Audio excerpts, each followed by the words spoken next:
नमस्कार, स्वागत है आप सभी का डीडी न्यूज पर। आप देख रहे हैं मिड डे प्राइम और मैं हूं आपके साथ आरिंद्र। अगले 1 घंटे में हम बात करेंगे देश भर की बड़ी खबरों की, बताएंगे दुनिया भर में कौन कौन सी खबरों पर है सबकी नजर, क्या चल रहा है खेलों और जगत में भी कुछ झलकियां भी होंगी फिल्म, कला और संस्कृति से जुड़ी खबरों की। लेकिन सबसे पहले इस वक्त की बड़ी खबरों पर डालते हैं नजर।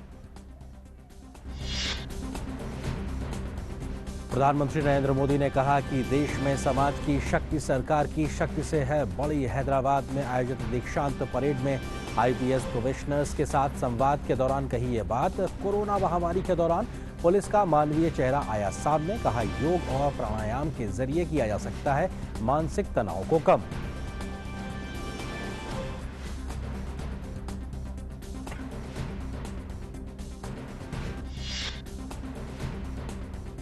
सेना प्रमुख जनरल एम नरवणे ने एलएसी से लगी पूर्वी लद्दाख क्षेत्र में सेना की ऑपरेशनल तैयारियों का लिया जायजा। कहा जवानों का मनोबल है बहुत ऊंचा, हर चुनौती का सामना करने के लिए भारत के जवान है तैयार। एलएसी पर स्थिति थोड़ी तनावपूर्ण, इसके मद्देनजर भारत ने अपनी सुरक्षा के लिए की है एहतियाती तैनाती। सुशांत सिंह राजपूत के मौत के मामले में रिया चक्रवर्ती के भाई शोभिक चक्रवर्ती और सुशांत के पूर्व मैनेजर सैमुअल मिरांडा को पूछताछ के लिए हिरासत में लिया गया। शोभिक और मिरांडा के घर पर की गई छापेमारी।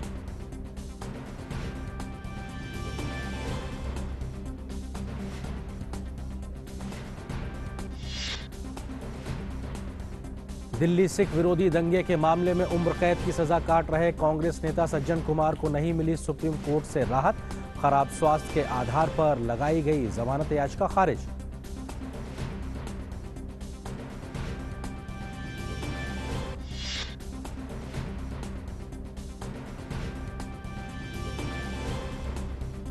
देश में जारी है कोरोना के खिलाफ जंग। रिकवरी रेट 77% के ऊपर, मृत्यु दर घटकर हुई 1.74%। अब तक 30 लाख से अधिक लोगों ने कोरोना को दी मात।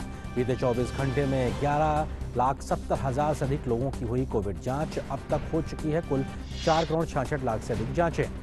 वैश्विक स्तर पर कोरोना के खिलाफ जंग जारी। दुनिया भर में अब तक 2,64,00,000 मामले आए सामने। 8,73,000 लोगों की हो चुकी है कोविड-19 के बढ़ते मामलों के बीच इजराइल ने अगले हफ्ते से देश भर में आंशिक लॉकडाउन लगाने का किया फैसला। न्यूजीलैंड में 3 महीने में पहली मौत।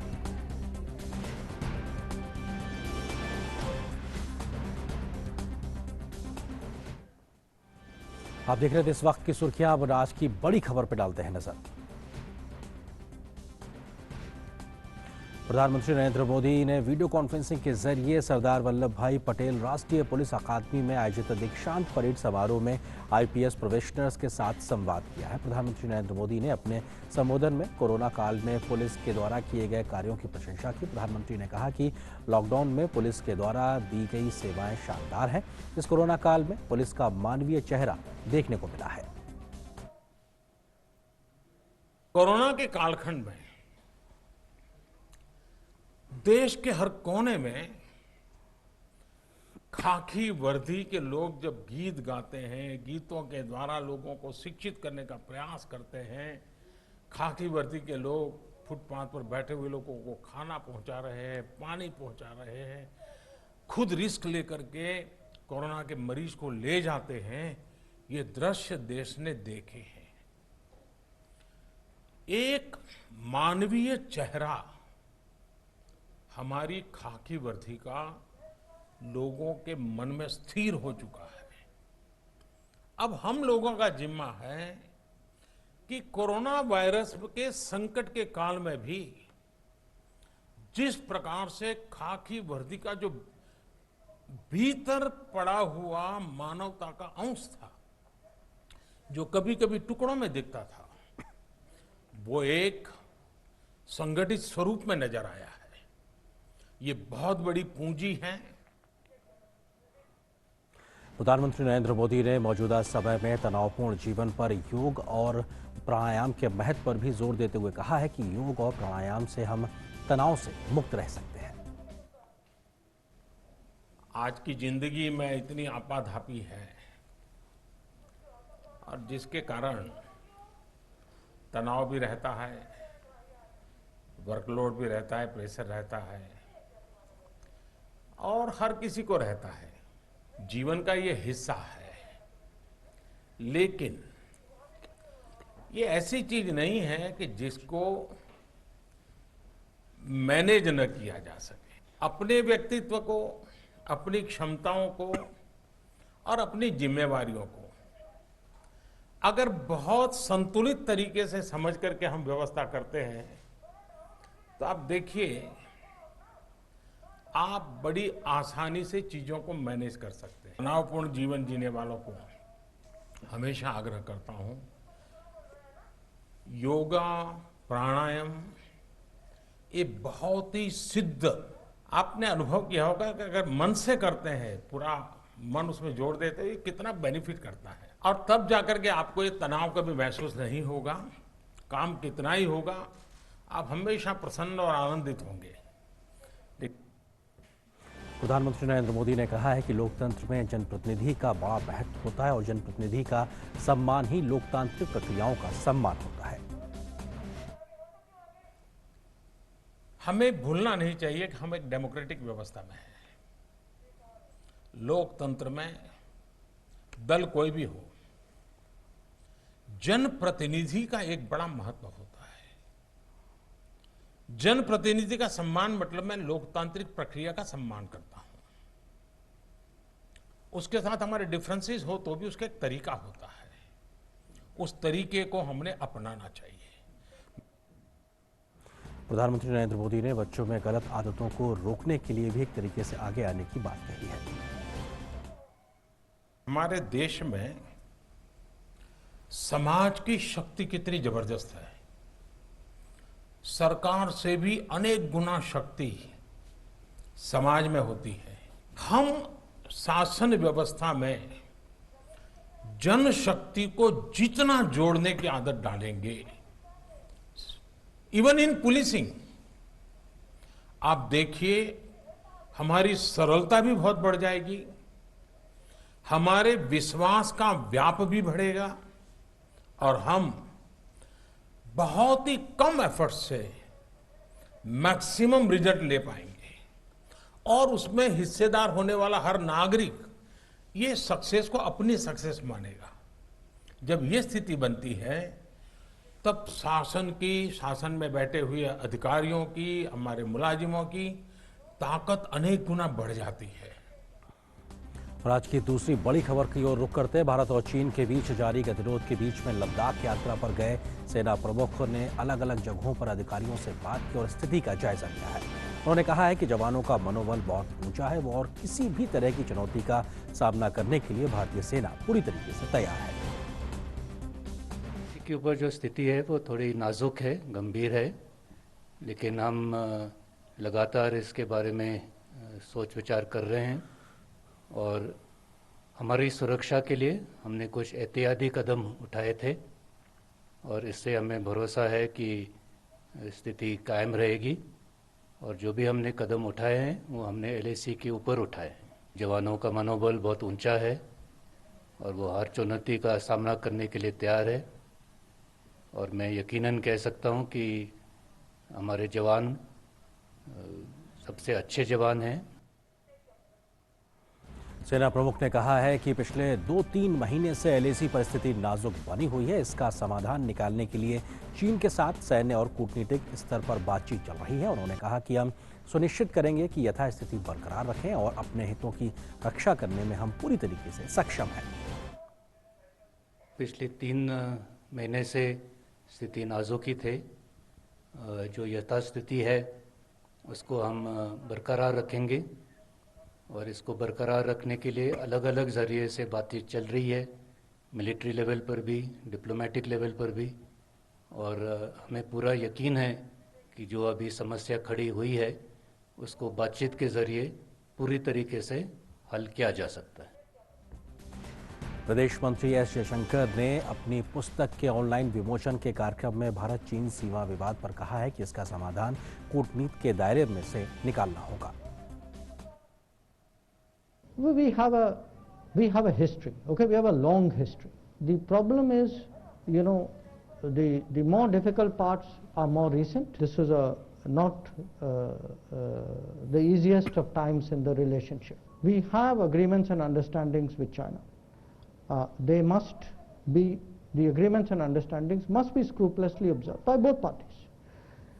Neither party should attempt to change the status quo unilaterally. And the reality is what happens in the border will impact the relationship. You cannot separate. I'm totally convinced that the solution to the situation has to be found in the domain of diplomacy. एक तरीके से चीन के साथ में LAC पर जो स्थिति बनी हुई है उसको लेकर कई स्तर से बयान आ रहे हैं और सेना प्रमुख का इस वक्त लद्दाख में होना और वहां पे बयान देना अपने आप में उसके कई मायने। क्या प्रमुख बातें सेना प्रमुख ने कही है आपको हम सिलसिलेवार समझाने की कोशिश करते हैं कि जनरल जो सेना प्रमुख जनरल नरवणे हैं उनके बयान की बड़ी बातें आखिर क्या। उन्होंने कहा कि LAC पर स्थिति थोड़ी नाजुक एवं गंभीर बनी हुई। ये दोनों ही शब्द उन्होंने इस्तेमाल किए हैं, नाजुक और गंभीर, यानी कि ये एक तरीके से गंभीरता दिखाते हैं कि किस तरीके से स्थिति थोड़ा सा वहां पर एक संवेदनशील तरीके से बनी। उन्होंने कहा कि भारतीय सेना ने सुरक्षा के मद्देनजर कई कदम उठाए और हाल फिलहाल में भी जो भारतीय सेना के माध्यम से LAC पर चौकियों को एक तरीके से अपने साथ रखने की बात की गई तो उसका भी जिक्र एक तरीके से इसमें कहीं निहित है। साथ ही साथ उन्होंने कहा कि जो भी कदम उठाए हैं वो भारतीय सेना ने LAC पर ही उठाए हैं, यानी कि LAC के आगे जाकर हमने कोई भी किसी प्रकार की सीमा को क्रॉस नहीं किया। LAC पर ही हमने कोई भी जो कदम उठाए हैं वो LAC पे उठाए। इसके अलावा उन्होंने कहा कि LAC पर की गई तैनाती से हमारी सुरक्षा सुनिश्चित होगी और हमने जो तैनातियां बढ़ाई हैं LAC के मद्देनजर, वहां से हमारी सुरक्षा के मद्देनजर उससे हमारी सुरक्षा देश की जो अखंडता है वो सुनिश्चित की जाएगी। तो ये अपने आप में महत्वपूर्ण बयान। उन्होंने कहा कि लगभग 3 महीने से स्थिति नाजुक बनी हुई है, हम यथास्थिति बरकरार रखेंगे और ये ही प्रयास लगातार भारतीय सेना अग्रिम चौकियों पर या कहा जाए LAC पर वहां पर कर रही है यथास्थिति को बरकरार यानी कि स्टेटस को बनाए रखने के लिए कोई स्थिति ना बदलने पाए। इसके अलावा सैन्य और कूटनीतिक स्तर पर चीन से बातचीत जारी है, इस बात का भी जिक्र सेना प्रमुख ने किया और निश्चित तौर पर कई लेवल पर ये बातचीत लगातार चल रही है जब से एक तरीके से स्थिति असहज हो रही है LAC पर। चीन से चल रही बातचीत से समस्या के हल होने की पूरी उम्मीद जताई है सेना प्रमुख ने। उन्होंने कहा कि बातचीत से ही मामला जो है वो एक तरीके से सुलझ जाएगा, ये महत्वपूर्ण बयान के तरीके से देखा जाना चाहिए। उन्होंने कहा कि लेह में जवानों और अधिकारियों से उन्होंने की है बात और जो जमीनी स्थिति है उसके बारे में जायजा लिया है। तो जो जवान या अधिकारी JCOs वहां पे जो तैनात हैं उनसे उन्होंने विस्तार से अलग अलग जाकर बात की है और स्थिति को एक तरीके से उन्होंने समझा कि आखिर यहाँ पर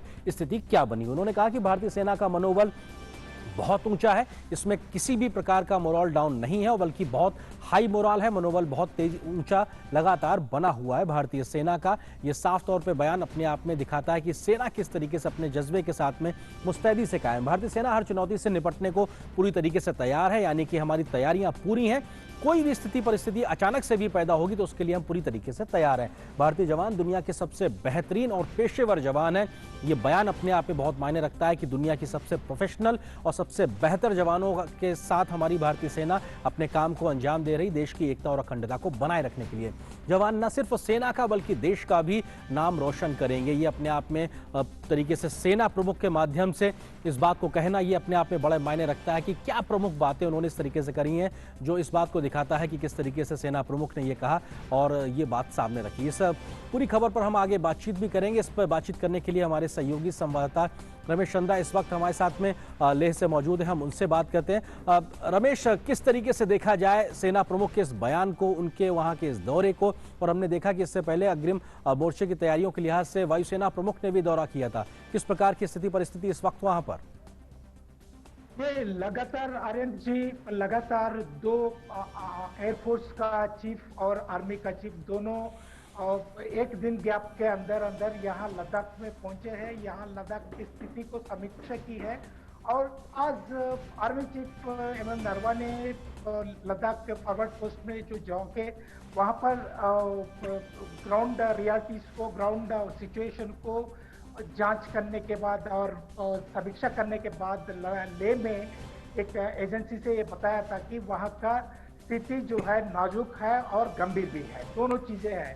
इसके साथ ही साथ इस परिस्थिति में आर्मी का मोरल भी काफी हाई है, इसलिए लगातार आर्मी के संपर्क में आर्मी चीफ भी है, लोकल कमांडर्स भी है और खुद राजनाथ सिंह जी भी फॉरवर्ड पोस्ट पहुंच चुके हैं, प्रधानमंत्री जी भी आ चुके हैं। ये एक तरह जो है आर्मी का जो सेना का यहाँ पर मनोबल बढ़ाने की एक प्रेरक है। और साथ ही साथ आज जो नरवणे साहब ने जो बताया था, वहां पर स्थिति गंभीर भी है, नाजुक भी है। और साथ ही साथ इंडियन आर्मी जो है वहां पर सीमित दायरे में भी हो, लेकिन हर जगह जो हम लगातार गलवान से लेकर आज जी। तक जो देखेंगे तो हम विजय प्राप्त कर रहे हैं। जी। ये एक अनदर जो दूसरी पहलू है, इसको हमारा आर्मी का मनोबल बढ़ने के लिए। जी। और दूसरी तरफ आर्मी चीफ ये भी जायजा किया है वहां पर, दूसरी तरफ से जो बिल्डअप चल रही है अभी 30 तारीख के जो इंसिडेंट के बाद, जी। अब थोड़ा और बड़ा है करके एक मैसेज आ रहा है वहां पर से। ये सारे चीजें आर्मी चीफ जायजा। रमेश, एक चीज मैं आपसे और समझना चाहता हूं, रमेश जी, रमेश मैं समझना चाहता हूं कि जो मिलिट्री लेवल की जो बातचीत 30 तारीख की, 29, 30 और 31 की घटना के बाद से लगातार हमने देखा है कि चुशूल में भी बातचीत हुई, उस सब बातचीत का क्या इस समय स्टेटस है और क्या उससे किसी और हम बढ़ते नजर आ रहे हैं? चीन अपनी जो हिमाकत करता है, क्या हम एक तरीके से उसको समझाने की कोशिश जो लगातार कर रहे हैं, क्या वो मानता दिखाई पड़ रहा है? जो पिछले 3 दिन से जो चल रही थी बातचीत, जो चल रही थी ग्राउंड लेवल का, ब्रिगेडियर लेवल की टॉक्स जो चल रही थी 30 तारीख का इंसिडेंट के बाद, ये अभी तक जो कोई रिजल्ट नहीं निकली है। कल नरवणे साहब का जो विजिट के बाद आज फिर से जो फ्यूचर में होने वाली टॉक्स है उसका थोड़ा रिजल्ट होने का संभावना है। जी, शुक्रिया रमेश इस तमाम बातचीत और अपडेट्स के लिए, हमारे साथ में लेह से जुड़ने के लिए। और निश्चित तौर से आपके पीछे का जो तस्वीर है वो बहुत खूबसूरत है, और लेह अपने आप में, लद्दाख अपने आप में इस प्रकार का इलाका है जो तरीके से प्रकृति का बहुत खूबसूरत नज़ारा एक तरीके से कहा जा सकता है। अगली खबर की ओर बढ़ते हैं। रक्षा मंत्री राजनाथ सिंह ने रूस के रक्षा मंत्री जनरल सर्गेई शोइगु के साथ द्विपक्षीय बैठक की है। यह बैठक रूस के रक्षा मंत्रालय में 1 घंटे तक चली है। द्विपक्षीय बातचीत में पाकिस्तान को लेकर भारत की चिंताओं के मद्देनजर रूस ने पाकिस्तान को किसी भी तरह के हथियार न देने का आश्वासन दिया है। भारत और रूस के बीच व्यापक रक्षा सहयोग को देखते हुए रूस की इस सहमति से दोनों देशों के बीच सामरिक संबंधों में और मजबूती आएगी। साथ ही पाकिस्तान की क्षेत्रीय स्थिरता को बिगाड़ने की नापाक कोशिशों पर भी लगाम लगाई जा सकेगी। रक्षा मंत्री राजनाथ सिंह शंघाई सहयोग संगठन यानी एससीओ की एक महत्वपूर्ण बैठक में भाग लेने के लिए 3 दिवसीय यात्रा पर रूस इस वक्त पहुंचे हुए हैं।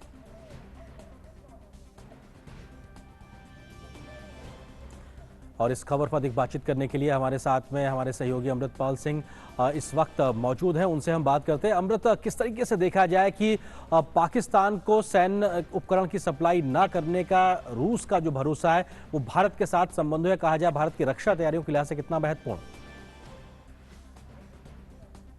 अमृत, क्या आप मुझे सुन पा रहे हैं? संभवतः अमृत से हमारा संपर्क टूट गया, हम उनसे संपर्क करने की कोशिश करेंगे। लेकिन महत्वपूर्ण खबर यही है कि रक्षा मंत्री राजनाथ सिंह इस वक्त एससीओ की समिट में हिस्सा लेने के लिए रशिया पहुंचे हुए हैं। मॉस्को में उनकी जो रूस के जो रक्षा मंत्री उनसे मुलाकात हुई है, और उस मुलाकात में रूस ने इस बात का आश्वासन भारत को दिया है कि वो किसी भी प्रकार के सैन्य उपकरणों की सप्लाई या जो है वो पाकिस्तान को नहीं करेगा। ये जो कोशिश है ये अपने आप में भारत की जो इस क्षेत्र में शांति स्थिरता के जो प्रयास हैं उसको महत्व देता दिखाई पड़ता है, क्योंकि पाकिस्तान जिस प्रकार से इस पूरे इलाके में अस्थिरता फैलाने की कोशिश करता है और इस प्रकार के जो साजो सामान वो लाता है वो एक प्रकार से आतंकवाद जैसी गतिविधियों में शामिल करता है। तो ऐसे में रूस की तरफ से भारत को इस बात का आश्वासन कि वो सैन्य उपकरणों को नहीं देगा पाकिस्तान को, ये अपने आप में एक बड़ी खबर है। इस खबर का ये भी मायने है कि भारत और रूस के बीच में जो रक्षा सहयोग है या जो आपसी सहमति है या जो आपसी समझ है वो बहुत बेहतर है और ज़्यादा बेहतर हुई है, क्योंकि भारत की जो चिंताएं हैं, इंडिया के जो कंसर्न्स हैं, वो जब भारत ने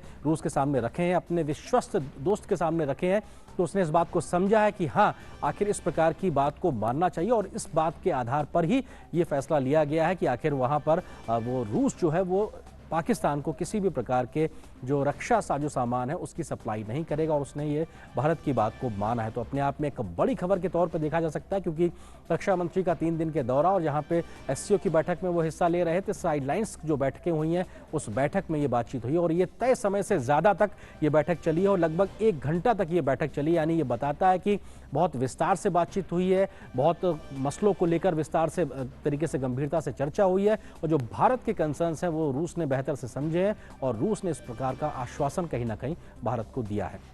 हम अगली खबर की ओर बढ़ते हैं और जो कि दिल्ली से जुड़ी हुई है। दिल्ली सिख विरोधी दंगों के मामले में उम्र कैद की सजा काट रहे कांग्रेस के पूर्व सांसद सज्जन कुमार को सुप्रीम कोर्ट से राहत नहीं मिली है। कोर्ट ने सज्जन कुमार की ओर से दायर जमानत याचिका को खारिज किया है। मामले की सुनवाई के दौरान मुख्य न्यायाधीश S.A. बोबड़े ने कहा है कि अस्पताल में भर्ती कराना जरूरी नहीं है, ऐसे में हम मंजूरी नहीं दे सकते हैं।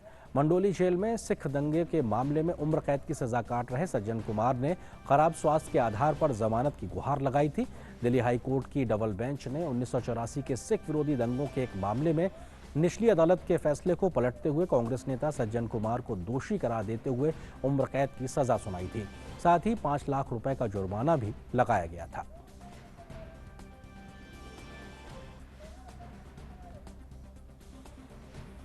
सीबीएसई की 10वीं और 12वीं कक्षा की कंपार्टमेंट परीक्षा कराने को खिलाफ दायर छात्रों की याचिका पर आज सुप्रीम कोर्ट में सुनवाई हुई। सीबीएसई ने सुप्रीम कोर्ट को बताया है कि परीक्षा सितंबर के अंत में प्रस्तावित है।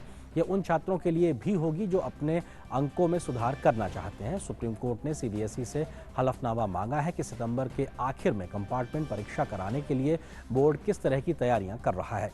सुप्रीम कोर्ट ने यह निर्देश उन विद्यार्थियों की याचिका पर दिया है जिसमें उन्होंने कोरोना के खतरे को देखते हुए कंपार्टमेंट परीक्षाएं स्थगित करने की सुप्रीम कोर्ट से मांग की थी। और इस खबर पर अधिक बातचीत करने के लिए हमारे सहयोगी संवाददाता विकास सारथी हमारे साथ में इस वक्त मौजूद है। विकास, किस प्रकार की तैयारियों के साथ में सीबीएसई इन परीक्षाओं को कराने के लिए आने वाले वक्त में जा रहा है, क्योंकि ये सबसे महत्वपूर्ण है जिसको लेकर ये पूरी याचिका दायर की गई है? जी अरेंद्र, सीबीएसई ने ये जानकारी सुप्रीम कोर्ट को दी है कि सितंबर के अंत में अंतिम सप्ताह में कंपार्टमेंट परीक्षाएं आयोजित की जाएंगी और सेंटर्स की संख्या बढ़ाई गई है और करीब 1278 एग्जामिनेशन सेंटर्स हैं। लेकिन कोर्ट ने अब इस पर एक विस्तृत हलफनामा मांगा है सीबीएसई से कि सिर्फ वो वर्बली मेंशन कोर्ट में भले ही सीबीएसई ने किया है, लेकिन कोर्ट चाहता है कि इस पर एक औपचारिक हलफनामा सीबीएसई दायर करे कि किस तरह की तैयारियां होंगी ताकि एग्जाम बगैर कोरोना के किसी भय या खतरे के कंडक्ट कराए जा सकें। तो सुप्रीम कोर्ट उस बात को फिर अपने ऑर्डर में भी लिखेगा कि सीबीएसई किस तरह के इंतजाम कर रहा है और क्या वो इंतजाम कोर्ट को पर्याप्त लगते हैं। अगर काफी लगते हैं तो कोर्ट जाहिर है कि हस्तक्षेप नहीं करेगा जो सीबीएसई का शेड्यूल है उससे। लेकिन क्या तैयारियां हैं पहले वो एक हलफनामे के तौर पर बोर्ड को सुप्रीम कोर्ट में जमा कर।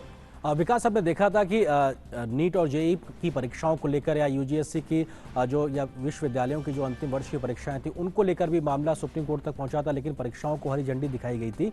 कम से कम उन तैयारियों को माना गया था जो एसओपीज एक तरीके से जो कंसर्न लोगों ने जारी किए। तो क्या उम्मीद की जा सकती है कि सीबीएसई के माध्यम से अगर एक विस्तार से पूरा एसओपी दिया जाएगा तो बात आगे बढ़ सकती है?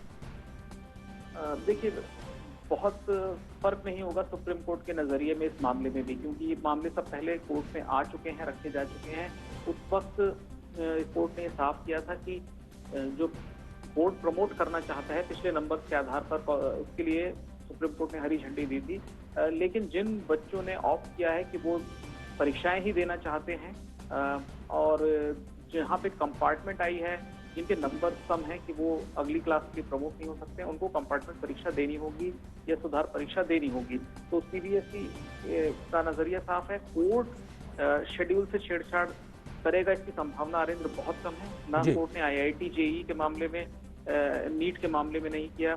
जो यूजीसी के शेड्यूल के खिलाफ जो पिटीशन आई थी उनमें भी सुप्रीम कोर्ट ने कोई दखल नहीं किया। विकास, तो इस बार भी बहुत ज्यादा फर्क की उम्मीद कम है। जी विकास, छोटा सा जवाब, अगली सुनवाई को कोई तारीख तय हुई है? देखिए, जैसे ही हलफनामा दाखिल होगा उसके बाद सुप्रीम कोर्ट सितंबर के आखिरी सप्ताह में ही इस मामले पर सुनवाई कर सकता है। तब ये साफ हो जाएगा कि आगे क्या ये पूरा शेड्यूल फॉलो होगा या नहीं। जी शुक्रिया विकास, इस बातचीत और अपडेट्स के लिए हमारे साथ फिलहाल इस खबर पर जुड़ने के लिए बहुत शुक्रिया आपका। आगे बढ़ते हैं। सर्वोच्च न्यायालय ने 17 अगस्त के आदेश के बाद जेईई मेन की परीक्षा देश भर में 1 से 6 सितंबर तक आयोजित की जा रही है, जिसमें परीक्षा के जो कक्षों के अंदर और बाहर सोशल डिस्टेंसिंग का पूरा ध्यान रखा जा रहा है। अगर हम बात करें कि 1 सितंबर को आयोजित परीक्षा के लिए देश भर में करीब 1,12,247 ने छात्रों ने पंजीकरण कराया था, जिनमें से करीब 61,366 ने छात्रों ने परीक्षा दी। 1 सितंबर को करीब 54.67% छात्रों ने परीक्षा दी थी। अगर बात हम करें 2 सितंबर की, तो जेईई मेन की परीक्षा के लिए देश भर में करीब 1,74,350 छात्रों ने पंजीकरण कराया था, जिनमें से करीब 1,41,372 छात्रों ने परीक्षा दी है। तो वहीं 2 सितंबर को करीब 81.08% छात्रों ने अपनी परीक्षा दी है। अब अगर हम बात 3 सितंबर की करें, तो जेईई मेन की परीक्षा के लिए देश भर में करीब 1,71,924 छात्रों ने पंजीकरण कराया था, जिनमें से करीब 1,41,220 छात्रों ने परीक्षा दी है। तो 3 सितंबर को करीब 82.14% छात्रों ने अपनी परीक्षा दी है। और खबर संसद से जुड़ी हुई। संसद के दोनों सदनों के सांसदों की इस बात की जानकारी दोनों सदनों के सचिवालय की तरफ से दे दी गई है कि मॉनसून सत्र की शुरुआत से पहले सांसदों के साथ साथ उनके पीए, पीएस और ड्राइवर का भी कोविड टेस्ट कराया जाएगा। इस टेस्ट की व्यवस्था संसद भवन परिसर में ही की जाएगी। कोरोना संक्रमण से बचाव के लिए संसद भवन परिसर तथा संसद भवन में प्रवेश के समय थर्मल गन और थर्मल स्कैनर से तापमान की जांच की जाएगी। इस बार संसद सत्र के दौरान आम लोगों को संसद परिसर में प्रवेश नहीं दिया जाएगा। मॉनसून सत्र के दौरान अधिकारियों और कर्मचारियों की स्वास्थ्य जांच की व्यवस्था भी की जाएगी। संसद भवन परिसर में मीडिया कर्मियों की संख्या बेहद सीमित रखी जाएगी। मीडिया कर्मियों का भी संसद सत्र से पहले कोविड टेस्ट अनिवार्य तौर पर किया जाएगा। संसद का मानसून सत्र 14 सितंबर से शुरू होगा और 1 अक्टूबर तक चलेगा। 14 सितंबर को लोकसभा का सत्र सुबह 9 बजे से दोपहर 1 बजे तक, जबकि राज्यसभा का सत्र दोपहर 3 बजे से शाम 7 बजे तक चलेगा। जबकि बाकी के दिन राज्यसभा सुबह 9 बजे से 1 बजे तक और लोकसभा दोपहर 3 बजे से शाम 7 बजे तक चलेगी। इस बार संसद के सत्र के दोनों सदनों में प्रश्नकाल नहीं होगा। साथ ही निजी विधेयकों के लिए भी दिन निर्धारित नहीं किया गया है। हालांकि सांसद अतारांकित प्रश्न पूछ सकते हैं, जिसका लिखित जवाब दिया जाएगा। इसके साथ ही संसद सत्र के दौरान कोई साप्ताहिक अवकाश नहीं होगा, यानी कि संसद का सत्र 14 सितंबर से 1 अक्टूबर तक हर दिन चलेगा। संसदीय कार्य मंत्री प्रहलाद जोशी ने कहा है कि सरकार अभी अहम विषयों पर सत्र के दौरान चर्चा को पूरी तरीके से तैयार है। केंद्रीय जहाजरानी राज्य मंत्री मनसुख मंडाविया ने कहा है कि आज देश में जहाज़ों की मरम्मत के कारोबार में बहुत अवसर है। उन्होंने कहा कि सरकार पुराने शिपयार्ड को पुनर्जीवित करने और देश में जहाज निर्माण को बढ़ावा देने पर काम कर रही है। उन्होंने साथ ही जोर देते हुए कहा है कि सरकार भारत में जहाज निर्माण, जहाज की मरम्मत, जहाज़ों की रिसाइकलिंग के लिए एक पारिस्थितिकी तंत्र बनाने की कोशिश भी कर रही है। उन्होंने साथ ही शिपिंग क्षेत्र को आत्मनिर्भर बनाने पर भी बल दिया। में सालाना 30,000 मर्चेंट शिप आते हैं, वो हमारे पोर्ट पर कॉल करते हैं और उसको देखते हुए देश में शिप रिपेयरिंग की भी बहुत बड़ी अपॉर्चुनिटी है। शिप रिपेयरिंग की अपॉर्चुनिटी को एनकेज करने के लिए हमारे शिप बिल्डिंग यार्ड को हम रिवाइव कर रहे हैं, उसको ऑल टाइप ऑफ सपोर्ट कर रहे हैं। जैसे अगले दिनों में करोड़ों रुपीस का शिप रिपेयर का बिजनेस हमारी शिप बिल्डिंग इंडस्ट्रीज को मिलेंगे और हमारे शिपयार्ड सशक्त होंगे और ये शिपयार्ड पर हजारों लोगों को रोजगारी का अवसर मिलेगा। एंसिलरी इंडस्ट्रीज डेवलप होगी और मेक इन इंडिया के माध्यम से शिप रिपेयरिंग करके हम मर्चेंट शिपिंग में भी वर्ल्ड वाइड हमारी भूमिका को हम सुनिश्चित करने की कोशिश कर रहे हैं।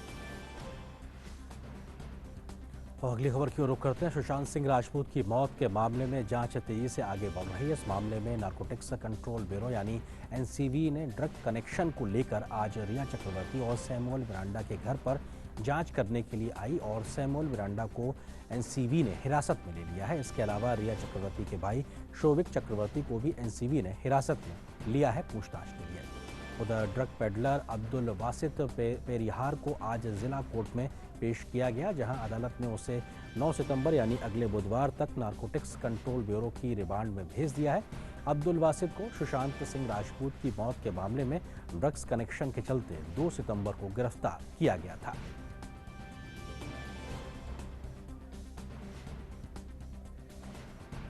और इस खबर पर अधिक बातचीत करने के लिए हमारे सहयोगी संवाददाता योगेश शीतल इस वक्त हमारे साथ में मुंबई से जुड़ रहे हैं। योगेश, जांच अब किस दिशा में आगे बढ़ती नजर आ रही है, क्योंकि एनसीबी अपनी जांच कर रही है, ईडी अपनी जांच कर रही है, इसके अलावा सीबीआई की तो महत्वपूर्ण जांच चली रही है। तीनों जांच अपने अपने दायरे से किस तरफ जाके रुकती ठहरती नजर आ रही है?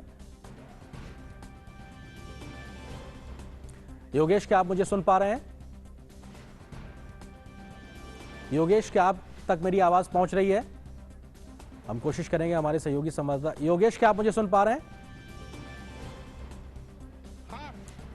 योगेश, मैं आपसे ये जानना चाहता हूं कि जांच अब कहां और किस दिशा में आगे बढ़ती दिखाई पड़ रही है, क्योंकि बात ईडी की हो या एनसीबी की या सीबीआई की, तीनों की अपनी अपनी जांच पैरेलल तरीके से चल रही है।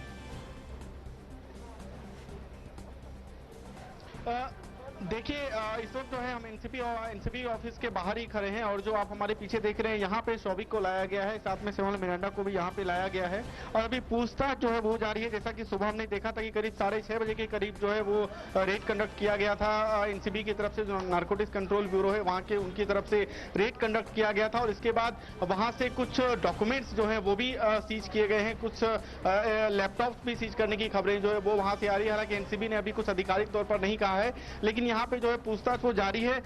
जो 2 आरोपियों को पहले एनसीबी ने गिरफ्तार किया था, जिसको 9 तारीख तक के लिए कस्टडी में दी गई थी, साथ में आज एक और आरोपी को गिरफ्तार किया गया है जिसे 9 तारीख तक की कस्टडी दी गई है। तीनों आरोपियों को से कन्फ्रंटेशन करवाया जा रहा है और यह जानने की कोशिश की जा रही है कि ड्रग्स का प्रोक्योरमेंट किसके लिए किया गया था, कहां सोर्स था और कहां ड्रग्स को भेजा गया था। जो पूरी की पूरी जिस तरीके से एनसीबी ने पहले भी बोला था कि उसका जो एजेंसी है उसका मुख्य जो लाइन ऑफ इन्वेस्टिगेशन है वो बेसिकली पूरा ड्रग नेटवर्किंग रहेगा, तो वो बेसिकली नेटवर्क के जो अलग अलग तार हैं उसको जोड़ने की जो है वो कोशिश हो रही है और फिलहाल जो है यहाँ पे पूछताछ जो है वो यहाँ पे अभी जारी है। जी योगेश, इस पूरे जो एनसीबी का मामला है, जहाँ पे जो हिरासत में लिया गया है और ये जो गिरफ्तारी भी हुई है, ये किस तरीके से सुशांत की मौत के साथ में जुड़ता है? इसको लेकर कड़ियां अभी तक क्या क्या जुड़ती दिखाई पड़ रही हैं और क्या क्या चीज अभी पब्लिक डोमेन में बाहर आ चुकी है?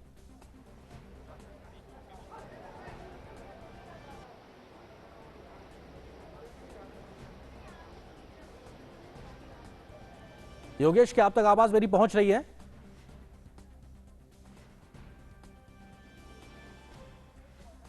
संभवतः योगेश तक हमारी आवाज़ नहीं पहुंच रही, लेकिन महत्वपूर्ण बात बता रहे हैं कि एनसीबी जो नारकोटिक्स कंट्रोल ब्यूरो है वो अपनी जांच को अब आगे बढ़ा रहा है और यहां पर एक व्यक्ति की अभी तक गिरफ्तारी हुई है, 2 लोगों को हिरासत में लिया गया और मिलकर तीनों को एक तरीके से सामने रखकर पूछताछ की जाएगी, क्योंकि कहीं ना कहीं कड़ियां ये जुड़ती नजर आ रही हैं। सुशांत सिंह राजपूत के जो मौत का मामला है, क्या उन तक वो ड्रग्स पहुंचाई जा रही थी और क्या उनको इस सब चीज़ों के लिए प्रेरित किया जा रहा था, ये सारी कड़ियां कहीं ना कहीं जुड़ती नजर आएंगी।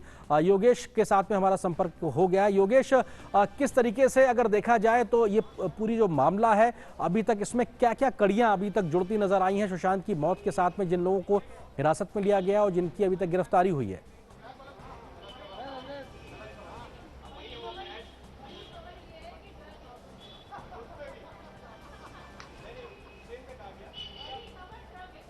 संभवतः योगेश से अब तक हमारी बात नहीं पहुंच रही, लेकिन बहुत शुक्रिया योगेश तमाम बातचीत और अपडेट्स के लिए हमारे साथ जुड़ने के लिए। अब हम यहाँ से आगे बढ़ते हैं और बात तक कोरोना की करते हैं। भारत में कोविड-19 से जारी जंग में सरकार के बेहतरीन प्रयासों के जरिए देश में कोविड-19 से उपचार के बाद ठीक होने वाले लोगों की दर 77.15% तक हो गई है।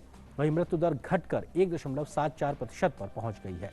इसके साथ ही अब तक करीब 30,37,000 15,000 के साथ साथ 151 लोग अभी तक ठीक हो चुके हैं।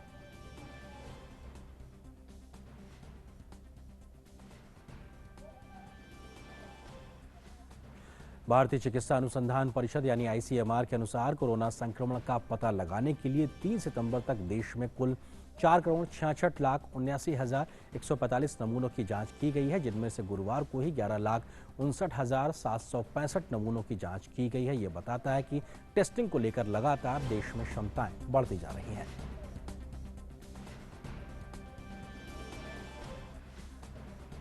वहीं स्वास्थ्य और परिवार कल्याण मंत्रालय ने कहा है कि सक्रिय मामलों में से सिर्फ 0.5% मरीज ही वेंटिलेटर पर हैं।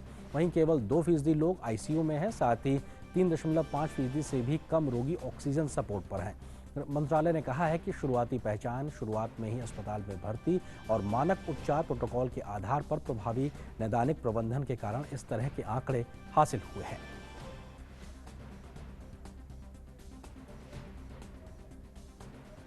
और खबर वाराणसी से बीएचयू का सर सुंदरलाल चिकित्सालय कोविड-19 के इलाज के लिए आधुनिक सुविधाओं के साथ काम कर रहा है, जिसके कारण इसे लेवल 3 का अस्पताल घोषित किया गया है। यहां पर कोविड डायलिसिस के साथ साथ प्लाज्मा थेरेपी जैसी सुविधाएं भी प्रदान की जा रही हैं। हमारे साथ कोविड-19 की नोडल अधिकारी डॉक्टर जया चक्रवर्ती जी हैं, जो ये बता रही हैं कि किस तरह से ये लोग कोविड के जो पेशेंट आ रहे हैं उनको किस तरह से अलग कर पा रहे हैं बाकी लोगों से। कि ऑलमोस्ट 50 प्रेग्नेंट वुमेन जो कि कोविड पॉजिटिव थी, उनकी डिलीवरी बीएचयू में हुई है एंड कुछ की सिजेरियन से हुई है और कुछ नॉर्मल डिलीवरी भी हुए हैं। ऑलमोस्ट 160 नवजात शिशु की टेस्टिंग हुई है, उसमें से 9 पॉजिटिव आए हैं। ना ये 9 पॉजिटिव जो आए हैं उनके लिए एक स्पेशल 15 बेडेड नीकू बोलते हैं, नियोनेटल आईसीयू, वो स्पेशली बीएचयू चलाता है। नियोनेटल आईसीयू 15 बेड का, जो कि सस्पेक्ट बेबीज है या positive Covid positive new borns है, उनके लिए ये चलता है, जो कि इधर किसी और हॉस्पिटल में नहीं है। इसके अलावा 27 जुलाई से हम लोग एक स्पेशल डायलिसिस यूनिट चालू किए हैं फॉर कोविड पॉजिटिव पेशेंट्स। 27 जुलाई से मोटा मोटी 50 से भी अधिक पेशेंट्स इससे कोविड पॉजिटिव पेशेंट्स इसके डायलिसिस के लाभ लिया है। और अभी लास्ट 2-3 दिन से हम लोग ओपीडी बेसिस पे भी कोविड पॉजिटिव पेशेंट्स का डायलिसिस करके उनको उसी दिन छोड़ देते हैं।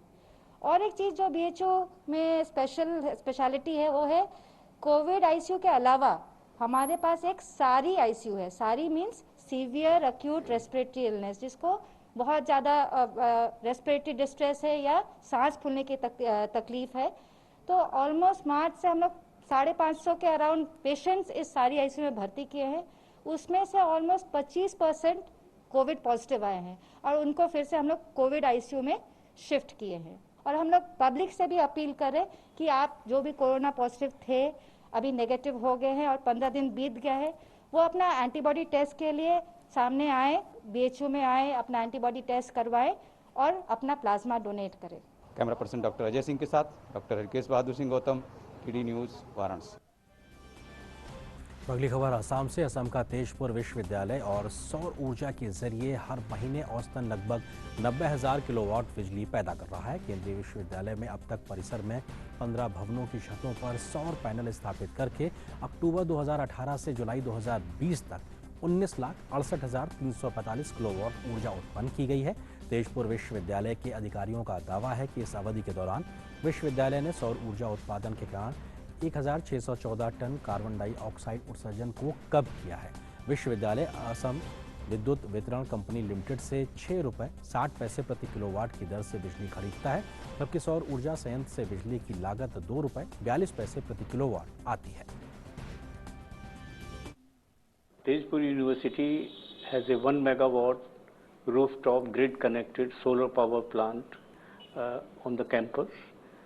This power plant was commissioned by Arunachal Pradesh Power Corporation Limited way back in 2018, and ever since it was commissioned, the university has been generating significant amount of power which we are getting from this company at a flat rate of 2.42 rupees per unit under a power purchase agreement which is for 25 years.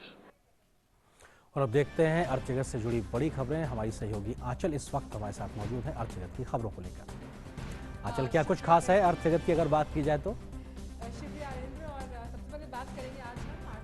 किसान संपदा योजना को लेकर modern infrastructure की सहायता से कृषि में विकास को लेकर सही मैनेजमेंट और बुनियादी ढांचे का निर्माण करने के साथ साथ फलों और सब्जियों के क्षेत्र में भारत को आत्मनिर्भर बनाने के मकसद से प्रधानमंत्री किसान संपदा योजना का आरंभ किया गया था। इस योजना के अंतर्गत कोई भी जो कृषि से संबंधित चीज है उसे समय पर पहुंचाने के लिए कैसे उसकी पहुंच सुनिश्चित की गई, साथ ही किसानों को उनकी उपज का बेहतर मूल्य मिले, इससे ग्रामीण भारत में रोजगार के अवसर पैदा हुए। और कल ही नई कोल्ड चेन परियोजनाओं से करीबन 2.5 लाख से ज्यादा किसानों को फायदा हुआ है और 16,000 से ज्यादा जो किसान हैं उनके लिए प्रत्यक्ष और अप्रत्यक्ष रूप से रोजगार उत्पन्न होने की जो संभावनाएं हैं वो जागृत हुई हैं। इस योजना के अंतर्गत कल 27 परियोजनाओं को मंजूरी दी गई है।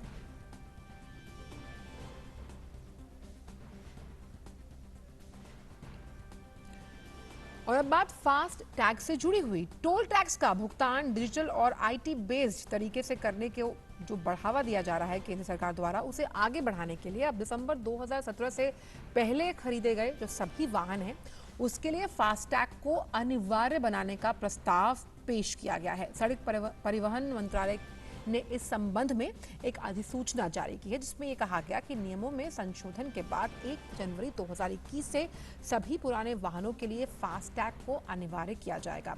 साथ ही सड़क परिवहन और राजमार्ग मंत्रालय ने एक बयान में यह भी कहा कि 1 दिसंबर 2017 से पहले बिके हुए सभी पुराने वाहनों के लिए फास्टैग को अनिवार्य बनाने के सभी हितधारकों से सुझाव मांगने के लिए ड्राफ्ट अधिसूचना जारी की गई।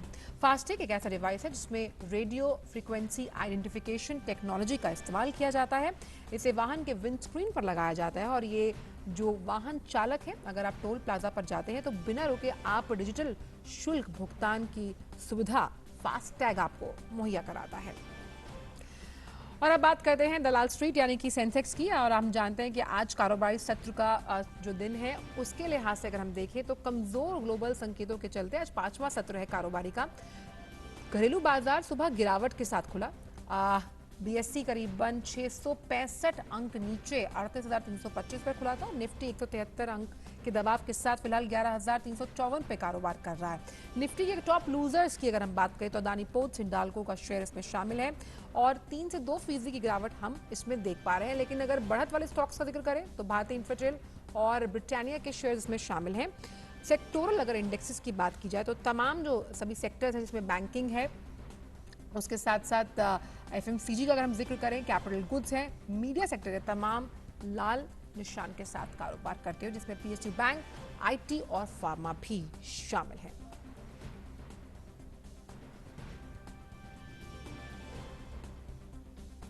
तो आर्थिक जगत में आज बस इतना ही। वापस चलते हैं बाकी खबरों के लिए मेरे सहयोगी आर्यन के पास। शुक्रिया आंचल इस तमाम खबरों को हमारे साथ साझा करने के लिए। आगे बढ़ते हैं और अब बात उन खबरों की जो दुनिया भर में सुर्खियां बनी हुई हैं। विश्व में कोरोना महामारी से 2,64,54,000 से ज्यादा लोग अभी तक संक्रमित हो चुके हैं और मरने वालों की संख्या 8,72,000 के आंकड़े को पार कर चुकी है। वहीं अमेरिका इस महामारी से सबसे ज्यादा प्रभावित है, जहां 63,33,000 से ज्यादा संक्रमण के मामले सामने आ चुके हैं और 1,91,000 से ज्यादा लोगों की इस महामारी के चलते अमेरिका में अब तक मौत भी हुई है। वहीं अमेरिका के वरिष्ठ कोरोना विशेषज्ञ और white house corona virus task force के सदस्य डॉक्टर एंथनी फाउची ने कहा है कि अक्टूबर तक कोविड-19 की वैक्सीन तैयार होना मुश्किल है लेकिन नामुमकिन भी नहीं है। हालांकि इन बयानों को लेकर कल व्हाइट हाउस ने साफ किया है कि वैक्सीन तैयार करने को लेकर देश के खाद्य और औषधि प्रशासन विभाग पर किसी तरह का कोई दबाव नहीं है।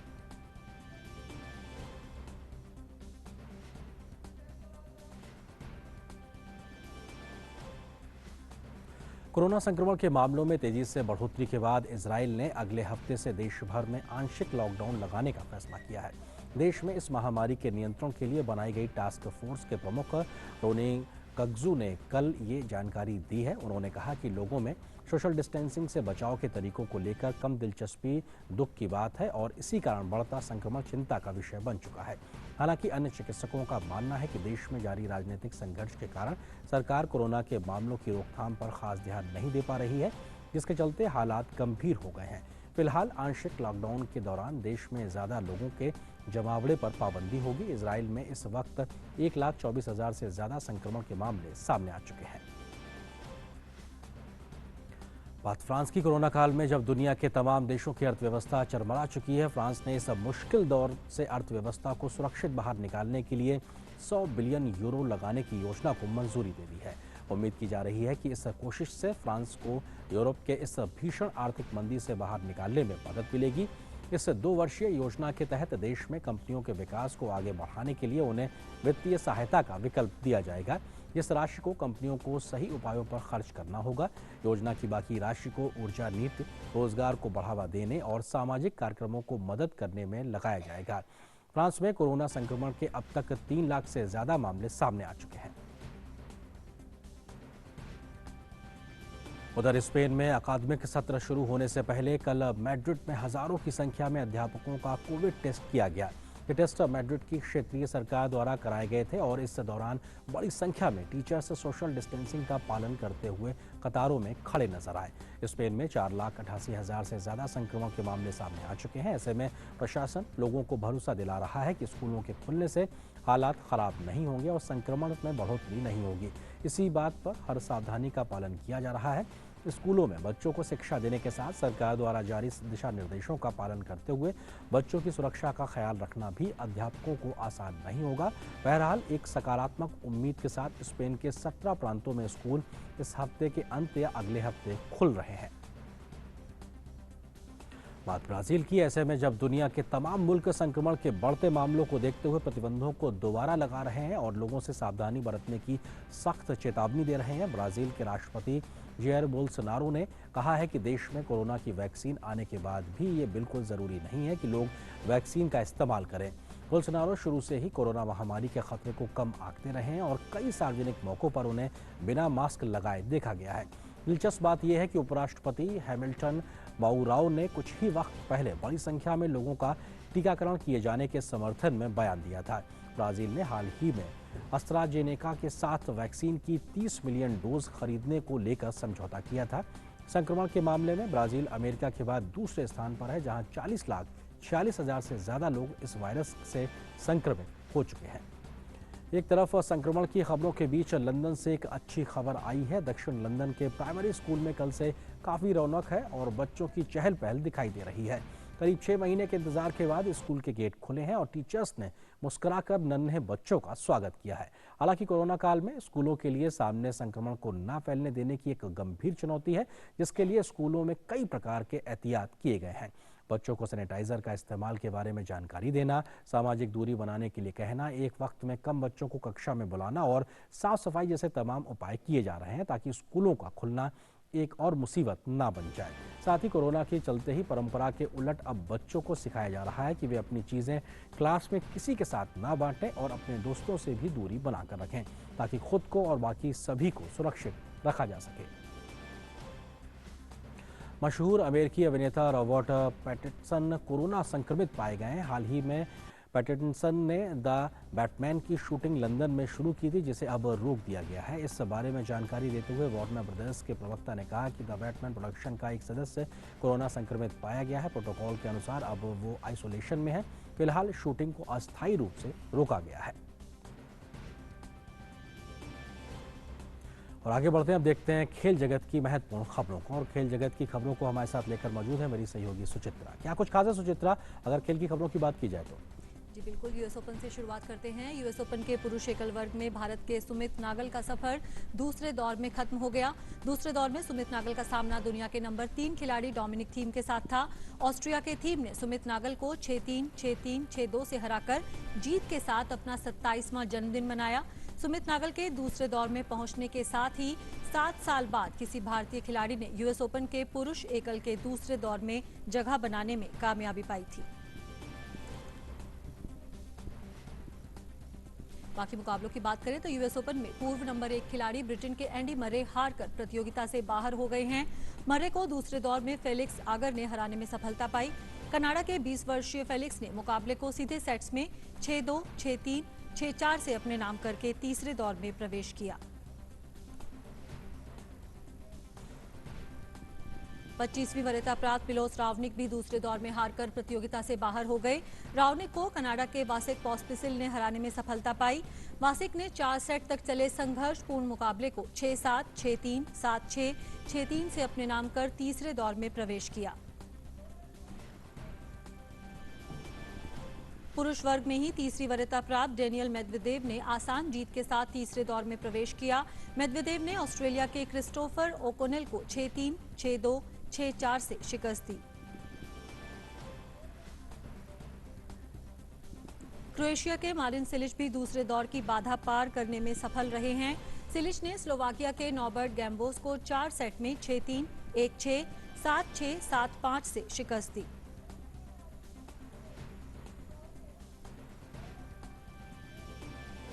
महिला एकल में तीसरी वरीयता प्राप्त सेरेना विलियम्स ने शानदार खेल का सिलसिला जारी रखते हुए आसान जीत के साथ तीसरे दौर में प्रवेश किया। सेरेना ने दूसरे दौर के मुकाबले में रूस की मार्गरिटा को 6-2, 6-4 से हराया। प्रतियोगिता के चौथे दिन भी महिला वर्ग में भी उलटफेर देखने को मिले। 9वीं वरीयता प्राप्त योहाना कोंटा दूसरे दौर में हारकर प्रतियोगिता से बाहर हो गई। कोंटा को सोरेना ने 2-6, 7-6, 6-4 से हराया।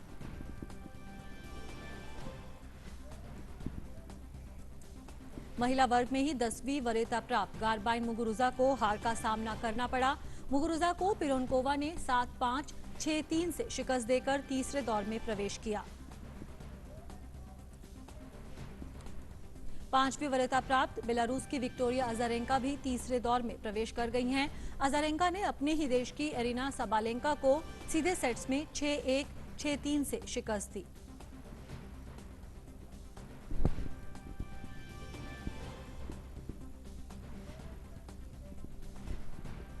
सातवीं वरीयता प्राप्त मेडिसन कीज भी दूसरे दौर की बाधा पार करने में सफल रही हैं। मेडिसन ने स्पेन की बोल्सोवा को 6-2, 6-1 से शिकस्त दी।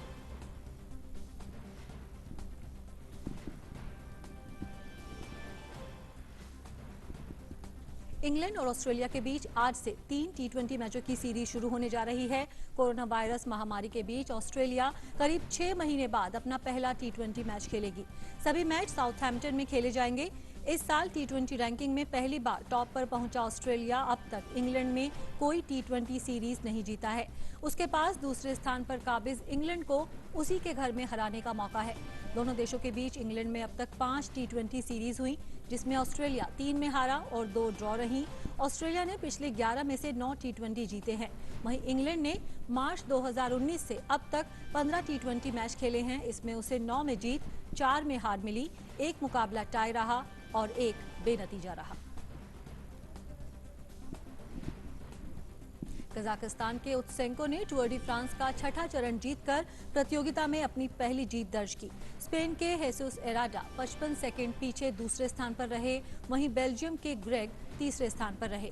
ब्रिटेन के एडम येट्स के पास ओवरऑल लीडर की येलो जर्सी अब भी बरकरार है।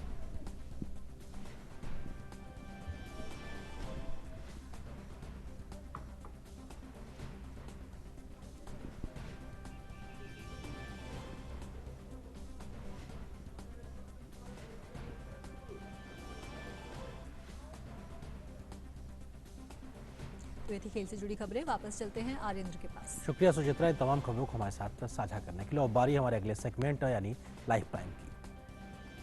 फ्रांस में फ्रेंच केयर होम निवासी 104 वर्ष की मैरी जोसेफ मार्ले का जन्मदिन बड़े धूमधाम से मनाया गया।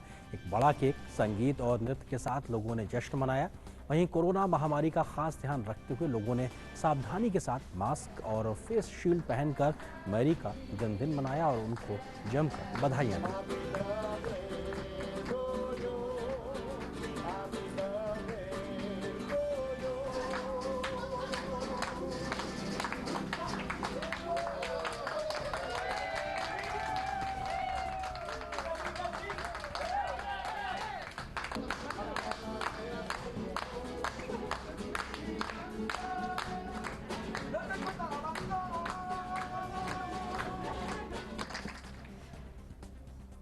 तो खुशियां बांटती इन तस्वीरों के साथ मिड डे प्राइम के हिंदी के सफर में बस इतना ही। लेकिन हमारी नज़र सेना प्रमुख के लद्दाख दौरे पर लगातार बनी हुई है।